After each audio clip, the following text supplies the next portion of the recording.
मोहम्मद साबुद्दीन के बेटे ओसामा साहब की मुश्किलें लगातार बढ़ते नज़र आ रही है। दरअसल पूरा जो वाक़या है, यानी ओसामा साहब जो रघुनाथपुर के विधायक हैं, आरजेडी के विधायक हैं, उन पे हत्या की साजिश का आरोप लगा और इस पूरे मामले में उन पर एफआईआर दर्ज किया गया है। आपको बता दें कि लगातार ओसामा साहब कानून के शिकंजे में घिरते नजर आ रहे हैं और इस पूरे मामले को लेकर डीजीपी विनय कुमार का बयान सामने आया है। डीजीपी ने साफ तौर पे कहा है कि कानून सभी के लिए बराबर है और इस पूरे मामले की पुलिस निष्पक्ष जांच करेगी। इस पूरे मामले को पहले हम विस्तार से आपको बताते हैं कि इस पूरे मामले की जो शुरुआत है 5 अप्रैल 2026 की शाम करीब 6:30 बजे हुई, जब सिवान के एमएच नगर थाना क्षेत्र के सेमरी गांव में एक टेम्पो और स्कॉर्पियो के बीच साइड लेने को लेकर मामूली टक्कर हुई। शुरुआत में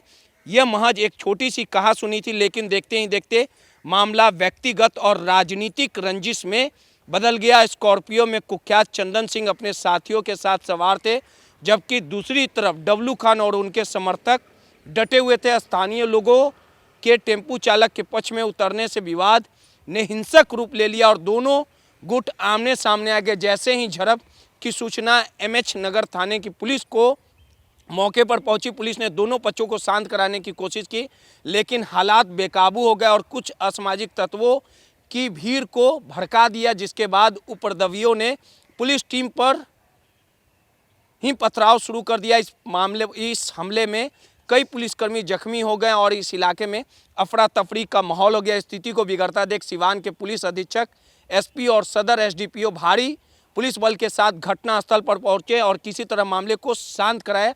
इस पूरे मामले में सबसे बड़ा मोड़ तब आया जब चंदन सिंह ने हसनपुर थाने में लिखित शिकायत दर्ज कराई। चंदन सिंह का आरोप है कि इस पूरी घटना के पीछे रघुनाथपुर विधायक ओसामा साहब का हाथ है और उन्होंने ही उनकी हत्या की साजिश रची है। प्राथमिकी में ओसामा साहब, डब्लू खान और उनके सहयोगियों को नामजद किया गया। चंदन सिंह का दावा है कि राजनीति मतभेदों के कारण उन्हें निशाना बनाने की कोशिश की जा रही है और वहीं दूसरी ओर टेम्पू चालक ने भी आरोप लगाया कि चंदन सिंह और उनके साथियों ने मौके पर फायरिंग की।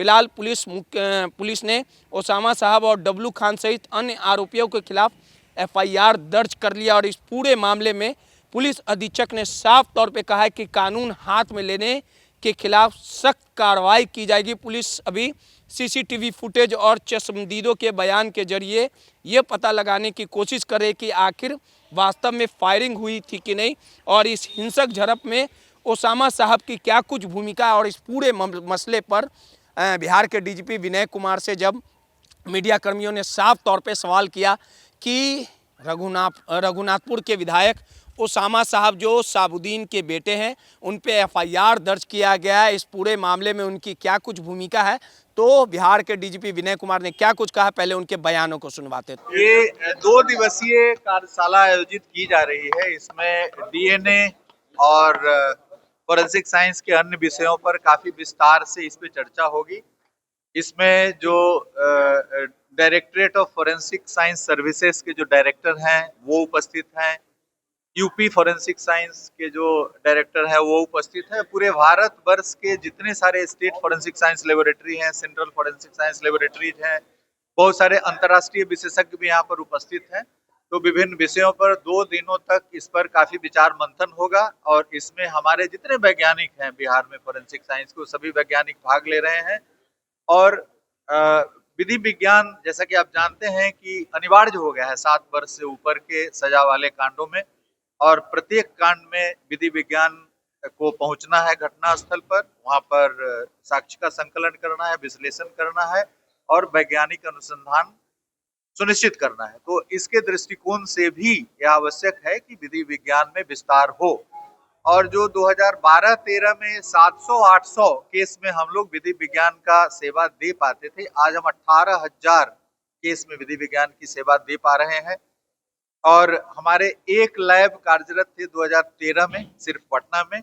आज के डेट में हमारे 4 लैब कार्यरत हैं, पटना के अलावा मुजफ्फरपुर, भागलपुर और राजगीर में, और 9 लैब और उसके बिल्डिंग बन गया है। वैज्ञानिकों की नियुक्ति, 102 वैज्ञानिकों की नियुक्ति अभी पिछले महीने ही हुई है, उपकरण खरीदी जा रही है। तो आने वाले 1 वर्ष में हमारे 13 फॉरेंसिक साइंस लेबोरेटरी कार्यरत हो जाएंगे रीजनल लेवल पे और पटना मिला करके।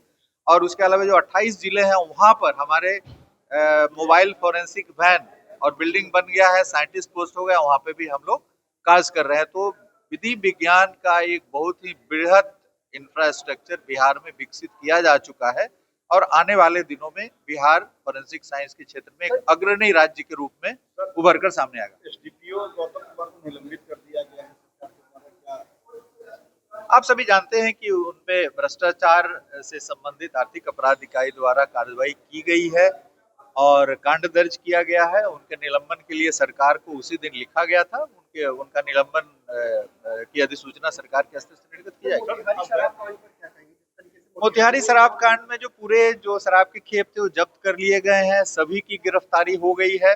बड़ा दुखद कांड था, एक बड़ी दुखद घटना थी और इसमें पुलिस के स्तर से एसआईटी बना करके डीआईजी प्रोहिबिशन को वहाँ कैंप कराया गया है, वहाँ पर एसआईटी गठित की गई है और सभी मुख्य अभियुक्तों को गिरफ्तार किया जा चुका है। और जो मिथाइल मेथनॉल उसमें पाया गया है, जांच में प्योर मेथनॉल पाया गया था, जो इसमें करीब 1500 लीटर जब्त किया गया है। यदि वो पूरा उसका उपयोग कर लेते तो काफी एक बृहद रूप से इसका प्रभाव पड़ता, लेकिन हम लोग सभी प्रकार की कार्रवाई उसमें पूर्ण कर लिया। अवैध हथियार के मामले में Bihar police, Bihar ATS, STF के साथ साथ केंद्रीय जांच एजेंसियां भी लगातार नहीं, आप देख रहे हैं कि कल भी राजगीर में रेड हुआ है और हम लोगों ने पिछले वर्ष गोलियों की 2 खेप भभुआ में और राजगीर में जब्त किया था, करीब 7000 गोली जब्त किया था और उस केस को एनआईओ को हम लोगों ने हैंड ओवर कर दिया था, क्योंकि उसमें अंतरराज्यीय आयाम स्पष्ट दृष्टिगोचर हो रहे थे। तो एनआईए के द्वारा काफी बृहद रूप से उसमें अनुसंधान किया जा रहा है।